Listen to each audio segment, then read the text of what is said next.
बहुत बहुत नमस्कार आप सभी का। आप सबके साथ मैं हूं ऋतिका पांडे। हमारा स्पेशल बुलेटिन देख रहे हैं। खबरों की शुरुआत करते हैं सिंहपुर। जी हां, सिंहपुर की खबरों से, जहां थाना क्षेत्र में पुलिस ने फर्जी वाहन फाइनेंसिंग के एक संगठित गिरोह का पर्दाफाश किया है। गरीब और भोले भाले आदिवासियों के नाम पर दोपहिया और चार पहिया वाहन फाइनेंस कराकर उन्हें ठगने वाले इस गिरोह के 4 आरोपियों को गिरफ्तार किया है। बता दें आपको, जबकि 2 अब भी फरार हैं। आरोपियों के कब्जे से 14 वाहन, जिनकी कीमत लगभग 18 लाख रुपए बताई जा रही है, वे जब्त किए गए हैं। शिकायतकर्ता अनवर अली की तहरीर पर कार्रवाई करते हुए पुलिस ने रविंद्र गुप्ता, अभयराज द्विवेदी, रविकांत सोनी और नुमान खान को हिरासत में लिया है। जांच में पता चला है कि गिरोह ने दस्तावेज और एजेंट्स व्यवस्था के जरिए फाइनेंस कराए गए वाहनों को औने पौने दामों में बेच दिया है। एसपी रामजी श्रीवास्तव ने बताया है कि एजेंसी से जुड़े अन्य लोगों की भूमिका भी की जा रही है, भूमिका की जांच भी की जा रही है। वहीं फरार आरोपियों की तलाश जारी है। रीवा से रमेश तिवारी की खास रिपोर्ट देख रहे हैं आप।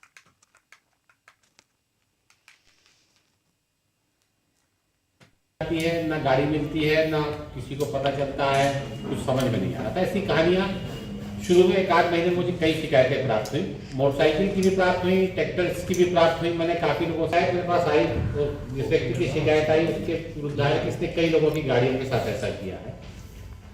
तो मैंने कारण जानना चाहा, तो मुझे जो प्रथम दृष्टया सब लोगों ने इस तरीके का मेरे को डिटेल दिया था कि गांजा वांजा उसमें ढोते हैं, इसलिए ये आदिवासियों की गाड़ी यूज करते हैं। परंतु कहीं भी ऐसा नहीं आ रहा था जहां पर ये। और अगली खबर की बात करें तो उत्तर भारत से आ रही सर्दी और हवाओं के प्रभाव से रीवा में मौसम ने कड़े तेवर दिखाए हैं। सुबह से ही कोहरा छाया रहा है, जिससे सूर्यदेव के दर्शन दोपहर तक नहीं हो पाए हैं। रात का तापमान बढ़ने के बावजूद दिन में ठंडक और बढ़ गई है। लोग दिन भर अलाव के पास गर्म होते हुए नजर आए हैं। वहीं सड़क और पार्कों में गर्म कपड़े पहने लोग निकलते दिखे हैं। खासकर बुजुर्ग और बच्चे मौसम की मार से बचने के लिए पूरी सतर्कता बरतते हैं। मौसम विशेषज्ञों का कहना है कि ये कड़ाके की ठंड अभी कई दिनों तक बनी रह सकती है। किसानों, दैनिक मजदूरों और बाहर काम करने वाले लोगों को विशेष सावधानी बरतने की सलाह दी गई है। स्वास्थ्य संबंधी चेतावनी के तहत अधिक समय बाहर रहने से बचने और गर्म भोजन लेने पर जोर दिया गया है। रीवा से रमेश तिवारी की स्पेशल रिपोर्ट। खकनार पागड़ी बांध परियोजना को लेकर किसानों का अनोखा प्रदर्शन 4 जनवरी को हुआ है। बड़ी संख्या में किसान, आदिवासी और दलित नदी के किनारे भैंसों को आगे बीन बजाकर अपनी मांगों को स्पष्ट कर रहे थे। बता दें, ये मुहावरा जो है चरितार्थ करते हुए उन्होंने सरकार को चेतावनी दी है कि यदि न्याय के आंदोलन जारी रहेगा। आपको बताते हैं, किसानों का नेतृत्व कर रहे डॉक्टर रवि कुमार पटेल ने कहा है कि भूमि अधिग्रहण कानून 2013 के अनुसार ग्रामीण क्षेत्रों में दुगना मुआवजा मिलना चाहिए, लेकिन परियोजना में किसानों, आदिवासियों, दलितों और पिछड़ों का शोषण हो रहा है। 31 दिसंबर को विभागीय कार्यालय में हल्ला बल आंदोलन करने के बावजूद कोई सकारात्मक उत्तर नहीं मिला। इसके लिए किसानों लिए जी हाँ, इसीलिए किसानों ने पुनः ये अनोखा प्रदर्शन किया है। इसमें नंदू पटेल, मान्या भिलावेकर, जी हाँ भिलवेकर, शुमला मनशाराम, माधो नाटो, बद्री वास्कले सहित बड़ी संख्या में लोग शांतिपूर्ण रूप से शामिल हुए हैं। बुरहानपुर से विनोद कुमार की स्पेशल रिपोर्ट देख रहे हैं। अगली खबर की बात करें, पुलिस विभाग से सेवानिवृत्त हो रहे उप निरीक्षक जयनारायण शर्मा और सहायक उप निरीक्षक प्रदीप कुमार दीक्षित, काशीराम जाटव और बनवारी लाल सेन को आज पुलिस अधीक्षक अंकित सोनी ने सम्मानपूर्वक भावभीनी विदाई दी है। समारोह में एसपी अंकित सोनी के साथ एसपी जी हाँ ASP Mansingh Thakur, ASP Mansingh Thakur, CSP Priyanka Mishra, SDOP Vivekanand Asthana, रक्षित निरीक्षक पूजा उपाध्याय सहित अन्य अधिकारी भी उपस्थित रहे हैं। सेवानिवृत्त अधिकारियों के उत्कृष्ट कर्तव्यनिष्ठ और अनुशासित सेवाकाल की सराहना करते हुए उन्हें उज्जवल भविष्य की शुभकामनाएं दी गई हैं। शॉल, श्रीफल और सम्मान पत्र प्रदान कर उनका सम्मान किया गया। इस अवसर पर अधिकारियों ने सेवा के दौरान सहयोग देने वाले सभी सहकर्मियों और वरिष्ठ अधिकारियों का आभार व्यक्त किया है। विदाई समारोह में सभी ने मिलकर किए गए सेवा कार्यों को यादगार बताया है, भावनात्मक उद्बोधन प्रस्तुत किया है। कार्यक्रम में भावपूर्ण माहौल और सहकर्मियों की एकजुटता स्पष्ट दिखाई दी। गुना से विनोद सोनी की स्पेशल रिपोर्ट। गांव जुझार नगर के सरपंच इकबाल सिंह ने बताया है कि उन्हें पद संभाले 1 वर्ष पूरा हो चुका है और इसी अवधि में कई महत्वपूर्ण कार्य भी किए गए हैं। उन्होंने बताया है कि पिछली पंचायत द्वारा मेडिकल कॉलेज के लिए दी गई 1 एकड़ जमीन अब वहां प्रोजेक्ट न बनाने के कारण बड़ी मशक्कत से वापस ली गई है, जिससे पंचायत की संपत्ति सुरक्षित हो गई है। सरपंच ने कहा है कि गाँव की आंगनबाड़ी का निर्माण काम पूरा हो चुका है और जल्द ही इसे ग्रामीणों को समर्पित कर दिया जाएगा। आइए सुनते हैं क्या कुछ कहा है उन्होंने। कांग्रेस पार्टी ने प्रदेश सरकार के खिलाफ जोरदार प्रदर्शन किया है। जिला कांग्रेस कमेटी के नेतृत्व में बड़ी संख्या में कांग्रेस कार्यकर्ताओं सड़कों पर उतरे हैं और कैबिनेट मंत्री संपत्या उइके तथा सांसद फग्गन सिंह कुलस्ते के बंगले का घेराव किया है। इस दौरान कई स्थानों पर कार्यकर्ताओं ने बैरिकेड्स तोड़कर आगे बढ़ने का प्रयास किया है, लेकिन पुलिस ने स्थिति संभालते हुए उन्हें रोक लिया है।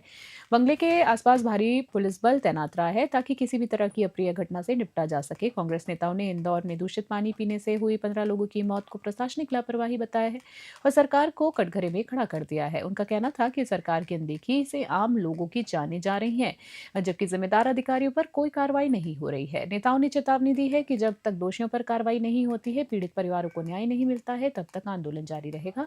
मंडला से अरविंद सोनी की स्पेशल रिपोर्ट। इंदौर में दूषित पानी से जो 15-16 लोगों की मौत हुई, 2000 के करीब अस्पताल में भर्ती है। नगरीय प्रशासन मंत्री जो कि इंदौर से ही हैं और उन्हीं के क्षेत्र की यह घटना है, वो बिल्कुल गंभीर नहीं है। जब एक पत्रकार साथी ने जब उनसे ये बात किया तो उनसे गालीनुमा शब्दों में उसका उत्तर दिया उन्होंने, और उन्हीं के जो चेले चपाटे हैं उन्होंने धमकी भरे लहजे में बात किया। तो एक शासन सत्ता में बैठा एक जिम्मेदार व्यक्ति इस भाषा शैली का उपयोग लोकतांत्रिक व्यवस्था में तो नहीं कर सकता, और यही वजह है कि 5 दिन होने के बाद में भी अगर मोहन सरकार ने उस मंत्री के अगेंस्ट में कोई कार्यवाही नहीं की, अगर मोदी सरकार ने उस मंत्री के अगेंस्ट में कोई कार्यवाही नहीं की, तो ये सीधे सीधे जन भावनाओं का अपमान है।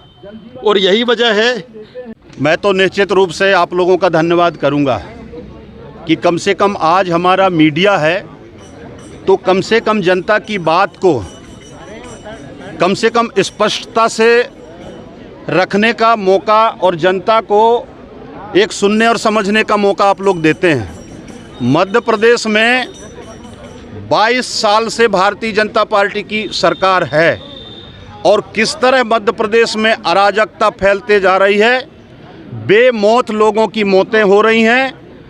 अभी 5 दिन पहले जो इंदौर हमारे मध्य प्रदेश का दिल माना जाता है और भारत सरकार इंदौर को स्वच्छता के पायदान पर पहला स्थान देता है, वहाँ पर गंदा पानी पीने से 16 से ज़्यादा लोगों की मौत होती है और लगभग 1500 से ज़्यादा लोग अभी भी ग्रसित और बीमार और अस्पताल में भर्ती हुए हैं। लेकिन वहाँ का एक जिम्मेदार और संसदीय मंत्री आदरणीय कैलाश विजयवर्गीय जी किस तरह से बेखौफ होकर के उल्टा हमारे पत्रकार भाइयों को और जनता को किस तरह से वो जवाब दे रहे हैं। और आज अकेले इंदौर अब भारत की प्रथम महिला शिक्षिका और समाज सुधारक सावित्रीबाई फूले की जयंती शनिवार को दुमका के बंदर जोरी चौक पर नारी मुक्ति दिवस के रूप में मनाई गई है। कार्यक्रम का आयोजन पिछड़ा वर्ग संघर्ष मोर्चा संताल परगना दुमका की ओर से किया गया, जिसकी अध्यक्षता मोर्चा के केंद्रीय अध्यक्ष असीम कुमार मंडल ने किया है। बता दें, कार्यक्रम की शुरुआत सावित्रीबाई फूले के चित्र पर माल्यार्पण और पुष्प अर्पित करके की गई है। दिवाकर महतो ने कहा है कि फूले ने उस समय महिला शिक्षा की अलग जगाई जब समाज महिलाओं को पढ़ने से रोकता था। असीम कुमार मंडल ने उन्हें सामाजिक क्रांति का प्रतीक बताया है। डॉक्टर अमरेंद्र कुमार यादव ने कहा कि नारी मुक्ति के लिए शिक्षा, सुरक्षा और सम्मान के अवसर आवश्यक है। कार्यक्रम में बुद्धिजीवी मंच और विभिन्न सामाजिक संगठनों के पदाधिकारी कार्यकर्ता उपस्थित रहे। अंत में उपस्थित लोगों ने सावित्रीबाई फूले के आदर्शों को अपनाने और समाज में शिक्षा समानता बढ़ावा देने के संकल्प लिए। दुमका से आशीष यादव की खास रिपोर्ट। और अगली खबर की बात करें, कांग्रेस विधायक दल के नेता प्रदीप यादव ने मनरेगा में प्रस्तावित बदलाव के खिलाफ केंद्र सरकार का कड़ा विरोध किया है। दुमका कांग्रेस भवन में प्रेस वार्ता के दौरान उन्होंने कहा है कि केंद्र सरकार गरीबों और मजदूरों के हितों के खिलाफ काम कर रही है और बड़े उद्योगपतियों को संरक्षण दे रही है। यादव ने कहा है कि मनरेगा गरीबों का संवैधानिक अधिकार है और इसमें किसी भी बदलाव से रोजगार की गारंटी और मजदूरों की स्वतंत्रता प्रभावित होगी। उन्होंने बताया है कि मनरेगा में 100 दिन रोजगार मिलता है, जिससे 90% खर्च केंद्र और 10% राज्य सरकार वहन करती है। यादव ने चेतावनी दी है कि कांग्रेस सड़क से सदन तक इसका विरोध करेगी और चरणबद्ध आंदोलन करेगी। इसी क्रम में 5 जनवरी को रांची स्थित लोक भवन का घेराव किया जाएगा, जिससे मनरेगा मजदूरों और कांग्रेस कार्यकर्ताओं की बड़ी भागीदारी होगी। राजनीतिक तापमान जो है लगातार बढ़ रहा है। दुमका से आशीष यादव की विशेष रिपोर्ट। गरीबों की हितकारी नहीं रही कभी।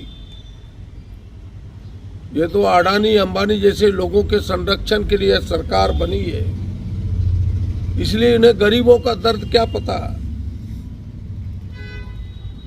एक छोटी सी कहावत है ना कि जाके पैर न फूटी विभाई, वो क्या जाने पीर पराई। कहानी यहीं से प्रारंभ होती है।